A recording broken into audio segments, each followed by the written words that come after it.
Yo, it's Guido coming at you with the Tactics Talk, guys. Welcome back. Thanks for the support. If you like what you see, give me a subscribe down there. All right, we're going to talk about today reading the map, reacting to the map, into the match, right?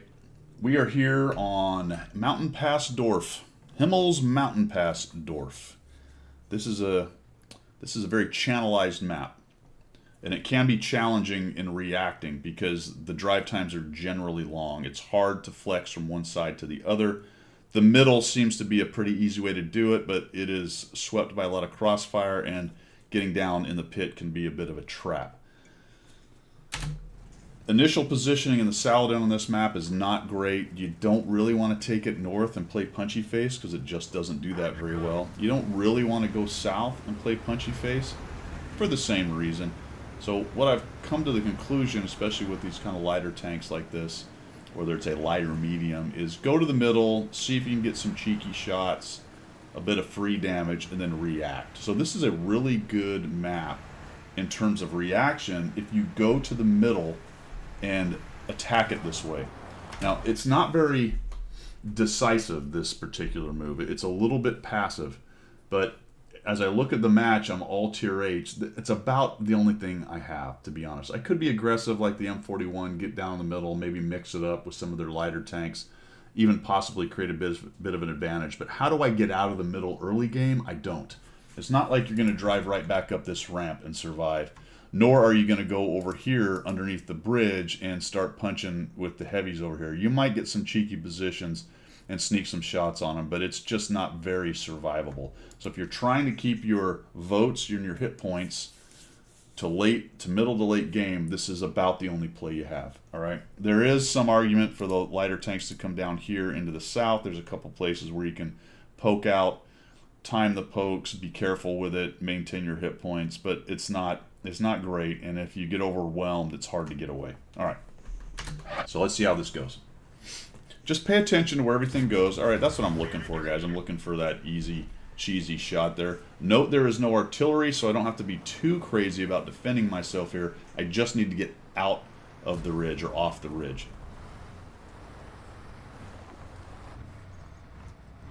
Put a shot on him. All right, try to keep the M41D alive. I mean, he's providing us some spots, getting them riled up, and they're trying to deal with him. But that's about it, right? He's lost about half his hit points. And I'm like, Turtle, I don't understand why. Just get out of my way. Come on, man. I mean, I understand why. He's a good tank. I'm not sure how I got lit there. I guess, well, I shot. I'm not sure if I was lit before, though, to be honest. Because when that light went off, it felt like that wasn't from the shot, right? It felt like I was lit earlier. And it's possible I actually stuck the front end of my tank out that bush. Because I don't know if you noticed, but that last little push may have pushed me out of there. All right, even 90 is going down there. Paying attention to the map, let's just kind of catch up.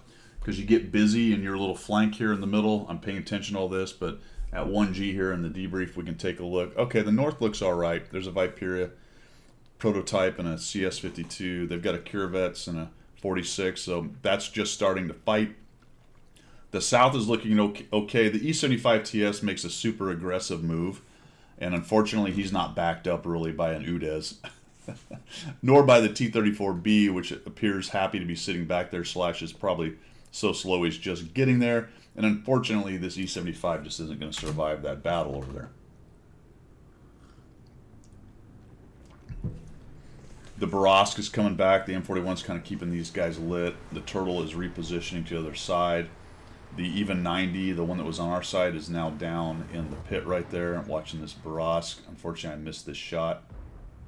That's too bad. Back out. Did not get lit, which was odd.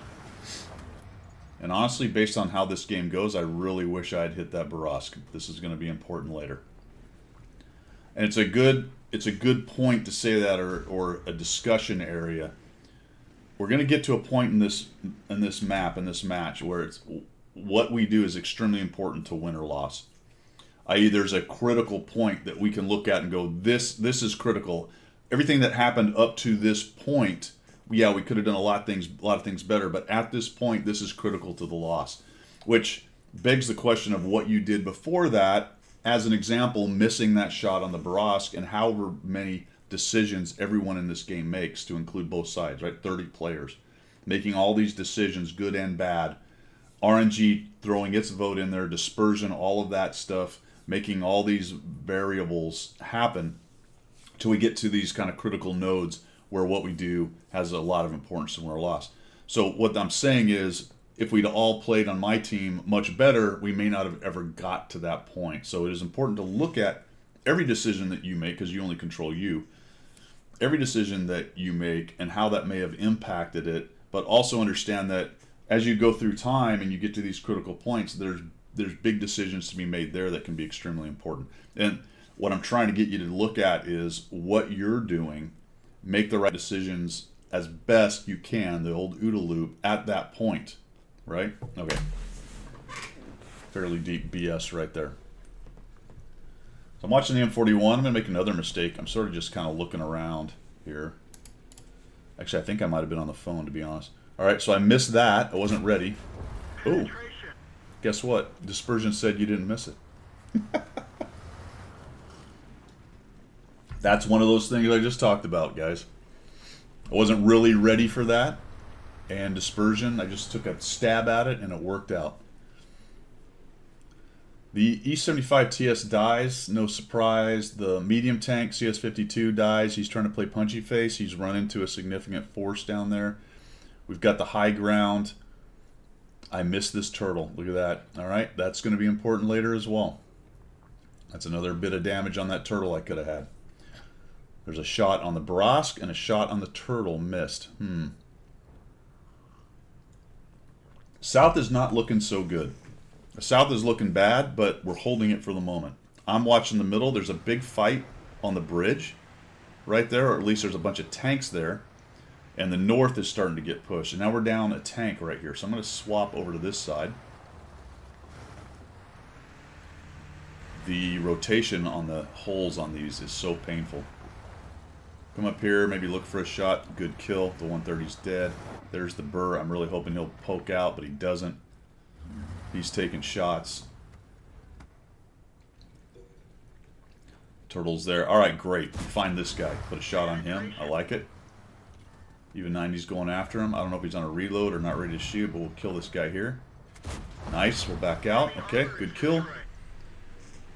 Pay attention to the map, guys. Take a look at it again. Notice everyone's sort of backing off in the North. I'm checking the hit points over there. They're looking okay, to be honest, you know. Mills got full hit points. Prototype, okay. ISU's beat up, but it's an ISU. But they are pushing up, so I'm kind of watching this happen. Plus now the AMX M449 is making a move. So I'm starting to get a little bit worried about the North. It's not quite time. I'm not going to go there now. I'm making those decisions as we're playing the game. Where do I need to be? I've actually backed up here so that if I leave, I can go forward and I'm faster. Problem is your engine's back there typically and less armor. Not that it matters on this tank, but other tanks it does quite a bit. Batchat 12T dies. I'm seeing the mix go on up in the North. I'm really hoping the prototype and the ISU will be able to kill the Kurovets in the 100.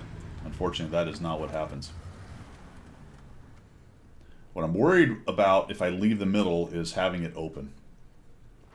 A Barask, letting Barask get in behind you and around you is not a great idea. I decide at this point it's time to support the North. Looks like we have plenty in the middle, right? It's 6-5. We're actually doing pretty well. We got plenty in the middle. Not worried about them pushing up the middle. I am now worried a little bit about coming up through the ramp right there. We got an even 90 kind of watching it, so I'll pay attention to that. The South looks okay. It's an UDES and a T-34B. Not a lot of power down there. It looks to me like most of their power is moving up here in the North. So we'll flex over there and see if we can't help these fellas deal with it. The good thing about a medium is they're fast. So if you get into one of these face punching situations and you're careful about it, you can get around these guys, shoot them in the side and kill them.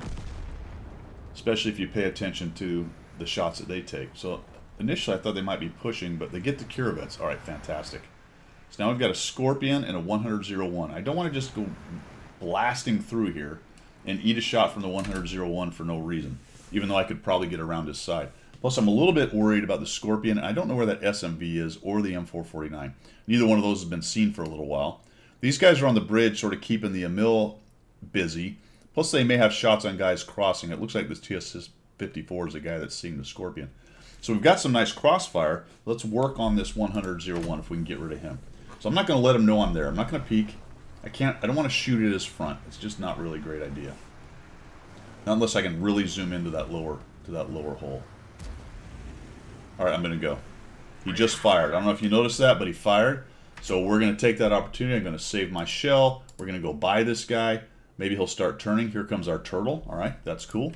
We'll go right by him, and we'll maybe kill him. Nope, we'll leave him some hit points. We'll low roll at 236. We needed a pretty significant high roll to kill him. I'm going to stop so we can shoot him in the back. I'm like, oh, please reload before he gets that big old gun on me. There we go. Fantastic. We'll tuck up right here. Great. Okay. Now what's going on?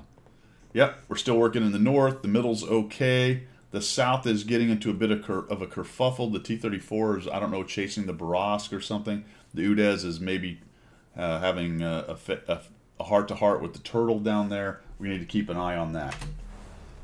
Let's see if we can't clean this up here. I'm going to turn around. I don't want to be the first thing that the M449 finds when he comes around the corner, so I'm just going to bail out of this. Oh, yep, I did not want to be there. I was right. Just take a poke at him. You might as well. Maybe something fun will happen. No intention of stopping and trying to take him on. He's got decent hit points. Nope, we got a turtle and a prototype with good hit points, and they both sort of just pause right there. Turtle's making a move, so we'll follow up with this guy. Use him for a little bit of armor. What I'm looking for is a side shot on the M449 or maybe a kill shot on the Scorpion. I'm also a bit concerned right now because I still haven't seen where this bloody CC67 is, right? I don't know where that guy is. Okay, come over here. We'll bounce a shot. Unfortunately, there's the Scorpion. Get out of there so he doesn't get a shot. He got shot in the back by the TS. That's good. So he doesn't stay there. We'll come in, or a little overshoot, shoot this guy in the side, keep working on the M449. I'll tell you right now, in this game, I'm completely and utterly focused in on this fight. I need to win this flank, right? So I haven't come up for air. I don't really have a plan as of right now, other than to kind of pay attention to what's going on once I'm done killing this. But if you look at the map down there, you can start to see some not goodness has started to happen right there. All right, where is this Scorpion? Can we kill this guy? There he is. There he is. All right, he's going to take a shot. He doesn't. Yep, he did. All right, great. We'll just pop down here. We'll kill him off. Boom. Stop. Pause. Take a breath. Right? Nothing going on. Okay, great. We got 3 guys here. A turtle and a proto in pretty good health. We've got a TS-54 that's up top, and that's it. Actually, we got a Vipera. There he is. He just showed up behind us. Okay, good. Look at this. Cool. All right. What else do we have, guys? Take a look at the map. What's our problem now? What is our problem right now? Problem, one of them possibly, probably the most, what's the word I'm looking for, imminent problem is our cap. You get an ELC and a Barask jump on cap, they could cap us pretty quickly. So there's no real reason, in my book, to continue to push to their cap, especially when we could probably find some of their guys making a move towards our cap, or even trying to swing around behind us, because they know we're all here. They saw us all fighting right here. They know they've cleared out most of it other than the TS-54. So break, what do you do? Choose your own adventure here, fellas. What would you like all 4 of these tanks right here to do? For me, it's obvious. We all turn around and we go back to cap, and hopefully we got 7 minutes. Hopefully we catch the Barask or the ELC or wherever the CC67 or maybe even the slow turtle is starting to show up. We kill those guys off if we can together, and then we flow from there, right? Maybe even the TS-54 finds where one of them is or kills one of them. I don't know if I would want the TS-54 to drive across the bridge right now. We have an easy separation from this fight. He doesn't really. Wherever this CC67 is, maybe there's a guy in the middle like the Burr or something, so he's probably stuck, but we swing back, we go through the cap, we kill whatever might be trying to do that, then we push around this corner, because more than likely no one's coming up behind us, for a while anyway. They might, but not for a while. So we swing back this way, clear that out, then link back up with the TS-54 either by support from here, or we find them trying to push across this open area. I mean, it's an easy one. It really is. So I want you to watch what happens. So I'm going to turn around. And I don't know if I click. I hope I do. There we go. I click on defend the base. I'm like, come on, guys. We got it. Let's get back here and deal with it. And it looks like the only one that listens to me is the Vipera, which is fantastic. And unfortunately, the Turtle and the T-28 keep on pushing. They're going down a hill. They're going into a pit with slow tanks. So I'm going to take this. I was worried I was going to run into the Borovsk and the ELC immediately and get ganked. I was happy that it didn't happen. So we're going to come up here, use this bush. Oh, geez, so we found him. Of course, armor not hit on the even 90. That's great. Fantastic. And he goes around the middle. Now he's going to start working on the TS-54. There's the Borovsk. We'll hit him. And he nails me naturally. Fantastic. There's the CC-67. These guys are going around to try to fight that guy. And I'm finally getting the Vipera. And actually, to be honest, right now, this feels like we're in still a pretty good situation. But it would have been really nice if these dudes were coming around the corner now with the Vipera, because what happens here is no good. Alright, I see the Vipera. And I'm thinking, wow, he's good, man. Somebody tries to get by him, he's going to thump him. And then I see the ELC at 90. And that was a bit of a surprise move. And a great move on him. And I'm like, crap, this is not good. Because now the Borovsk is coming. And I bet the Vipera turned around. He did. He's never going to get that shot. I'm going to try to hit this guy once. Can I ram him? He got away from... I mean, honestly, this is the whole traverse of this thing is so bad. So bad. And he just gets away from me right here, unfortunately. I also, boom, break a wheel. Here comes the Borovsk. He's smart. He gets down low where I can't quite get to him. Now my gun's offline. I'm like, oh, great. Look at that. Boom, boom. Double tapped, and the Vipera gets ganked next. Prototype or Turtle is there by then. That we tear these guys up. Both these fast tanks. And this game basically goes to a draw, fellas. It goes to a draw.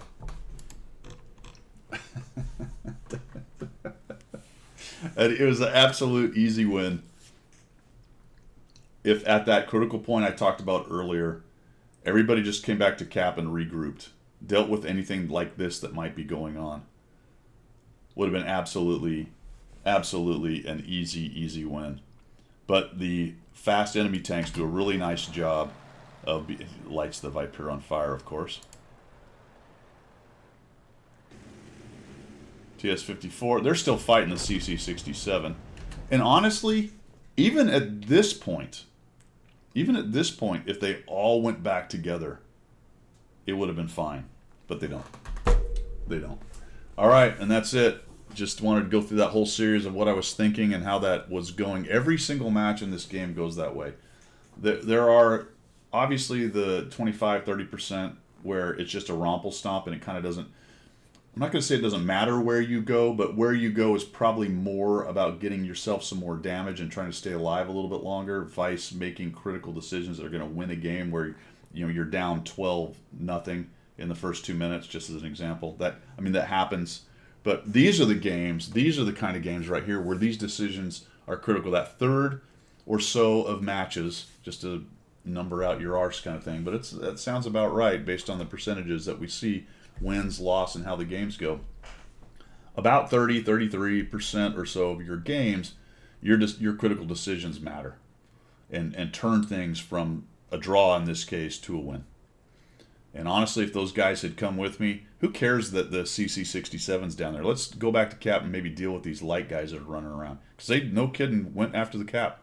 That's exactly what they were doing. They were headed to the cap. They're either going to come around behind us if they could, or jump on the cap and maybe even cap us out. Because all we had was slow crap left, other than me, at that point. And then once they found me, they came at us.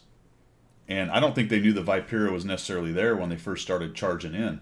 But they took care of him anyway. They also did a nice job prioritizing me, getting me out of the game there as well. And then the Vipera got lit on fire and just crushed by the little light tanks. But that's it, man. About 30%. And honestly, the better you are, the higher the percentage of those games that exist. You're able to bring back ones that other people can't bring back. But when you get obvious examples like this that are easy to see in debrief, I think it's instructive to just take a second and look at it and go, yeah, I do that. I do that. I win a flank and I keep trucking, right? That's someone else's problem back there. It's not my problem. That's someone else. Well, make it your problem, and your win rate is going to increase. All right, that's all I've got. Thanks for tuning in, guys. We will see you.